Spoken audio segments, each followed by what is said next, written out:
کسی چیز کو بھی اوور تھنک کرنا اپنے آپ کو گڑھے میں گرانے کی طرح ہے، کیونکہ جب ہم کسی بھی معاملے میں اوور تھنک کرتے ہیں تو ہمارا دماغ سمجھ لیتا ہے کہ اس بندے کو اور کوئی کام نہیں ہے، اس کے باقی سب کام بگڑنے لگتے ہیں کیونکہ وہ باقی کاموں کی طرف توجہ نہیں دیتا۔ تو اوور تھنک کرنا کسی مسئلے کو، اوور تھنک سے مراد ہے کہ بے وقت سوچنا، رات سونے کے ٹائم پہ سوچنا، آدھی رات کو نیند کھلے تو سوچنا، صبح سویرے جاگتے ہی پہلے یہ سوچنا، اور دوسرے کام کرتے ہوئے بھی وہی سوچنا۔ مجھے بتائیے کہ اگر کوئی ایک ڈاکٹر ایسے کرنا شروع کر دے کہ اوور تھنک کرے کسی مسئلے میں، اور مریض کی دوائی لکھتے ہوئے بھی وہ اوور تھنک کر رہا ہو اپنے مسئلے کی طرف، تو کیا بنے گا؟ اور اگر کوئی ڈرائیور ایسا کرے، اگر کوئی پائلٹ ایسا کرے، اگر کوئی وکیل ایسا کرے، تو اوور تھنک کرنا ہر بندے کے لیے نقصان دہ ہے۔ آپ کے لیے اگر کوئی آپ کا مسئلہ ہے تو کوئی ٹائم ہونا چاہیے جو آپ اس بارے میں سوچیں، اور وہ ٹائم ڈیڈیکیٹڈ ٹائم ہونا چاہیے، طے شدہ ٹائم ہونا چاہیے۔ یہ نہیں کہ جب آپ کو کوئی اور کام ہے، جب آپ نماز پڑھ رہے ہیں تو اپنے مسئلے کی طرف سوچ رہے ہیں، جب آپ گاڑی چلا رہے ہیں تو مسئلے پہ سوچ رہے ہیں، جب آپ کسی کا نسخہ لکھ رہے ہیں تو مسئلے پہ سوچ رہے ہیں، تو اس سے حادثے ہوتے ہیں۔ تو جب بھی آپ کو بے موقع کوئی سوچ آتی ہے، جیسے رات سوتے وقت سوچ آئی ہے، تو آپ اپنے آپ کو بتائیں کہ یہ تو سونے کا ٹائم ہے، تو میں ابھی سو جاتا ہوں، صبح میں 10 بجے اٹھوں گا، اور جب میں چائے پی رہا ہوں گا یا میں ناشتہ کر رہا ہوں گا تو پھر میں اس مسئلے کے بارے میں 15 منٹ سوچوں گا۔ تو یہ تو اپنے آپ کو ڈسپلن کرنے والا معاملہ ہوا نا۔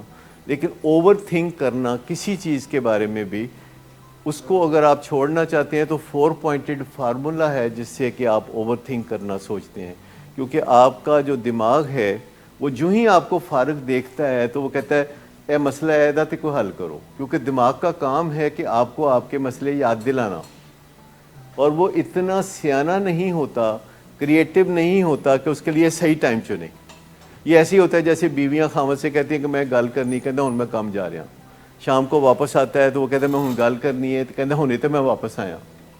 تو جب بھی موقع نکالے بیوی، تو خاوند اگر کوئی نہ کوئی بہانہ کرے تو بیوی پھر کس موقع پہ پوچھے گی؟ پھر جو موقع اس کو مناسب لگے گا وہ پھر بات کرے گی۔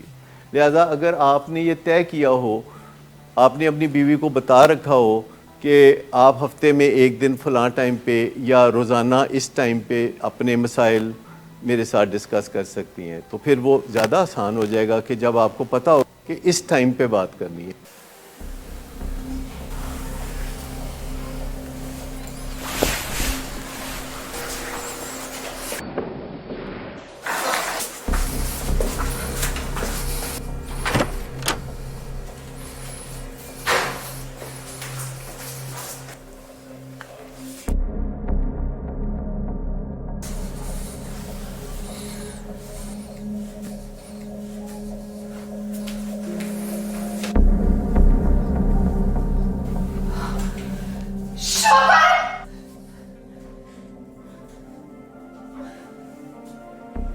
شراب نوشی کی وجہ کردار کی خرابی نہیں، موڈ کی خرابی ہے۔